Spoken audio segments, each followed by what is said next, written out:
Friends, hello everyone, welcome to my YouTube channel cooking queen Janvi. તમારે આમળાના ગટ્ટા એટલે કે આમળાની candy try કરવી હોય તો ચાલો સૌથી પહેલાં તો આપણે આમળાને બાફી લઈશું અને તેની અંદરના ઠળિયા અને કાઢી લઈશું અને આવી રીતના એક એક ચીર હોય તે રીતે તૈયાર કરી લઈશું.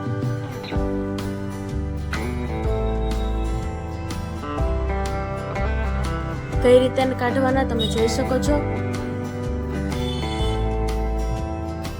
ચાલો કાઢીને બતાવું. સૌથી પહેલાં તો આમળું લીધું, પછી એમાં આપણે બફાઈ ગયેલા છે એટલે આપણે દબાવી અને વચ્ચેનો ઠળિયો કાઢી લઈશું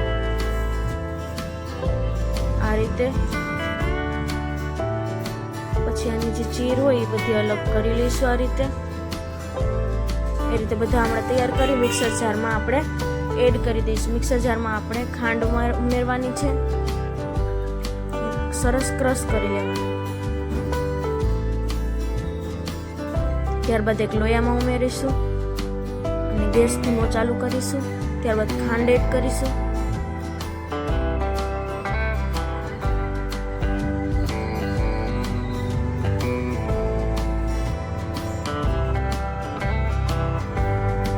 ત્યારબાદ ગેસ ઓન કરીશું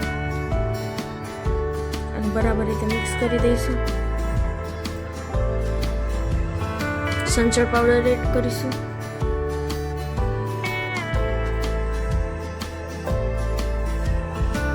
એકદમ સરસ ગરમ થવા દેવાનું છે.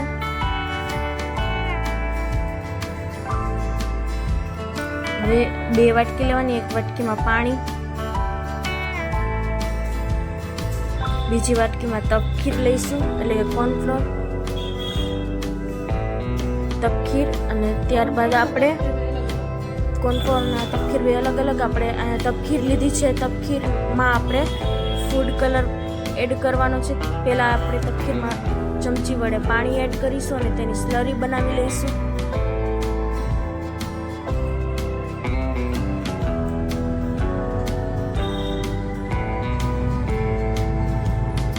એકદમ સ્લરી તૈયાર થઈ ગઈ છે.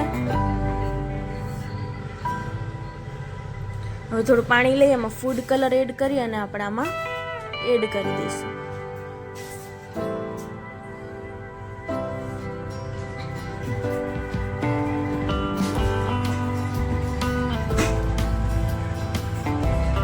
હવે આપણે બરાબર રીતે મિક્સ કરી અને તપખીરની સ્લરી આપણે આમાં એડ કરી દઈશું.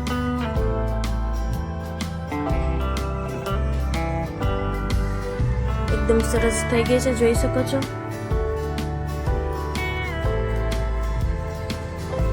હજી થોડી વાર હલાવ્યા રાખવાનું.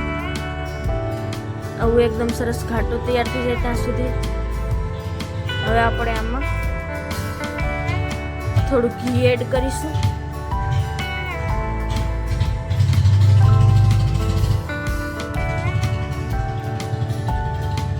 એક થાળીમાં આપણે ઘી ગ્રીસ કરી લઈશું અને એમાં આપણે સ્લરી એડ કરી અને ઠંડી થવા દઈશું. એ મિશ્રણ એકદમ તૈયાર છે. હવે આપણે કેન્ડી હોય તેવા આપણે ઝીણા ઝીણા લાડુ વારી લઈશું. પહેલા થોડી વાર એને ઠરવા દઈશું, એકદમ સરસ ઠરી જાય. ત્યાર પછી આવી રીતના લાડુ વારી લઈશું. ખાંડ પાવડરમાં આપણે એડ કરી દઈશું. જોઈ શકો છો આવી રીતના બધા લાડુ વારી દેવાના છે.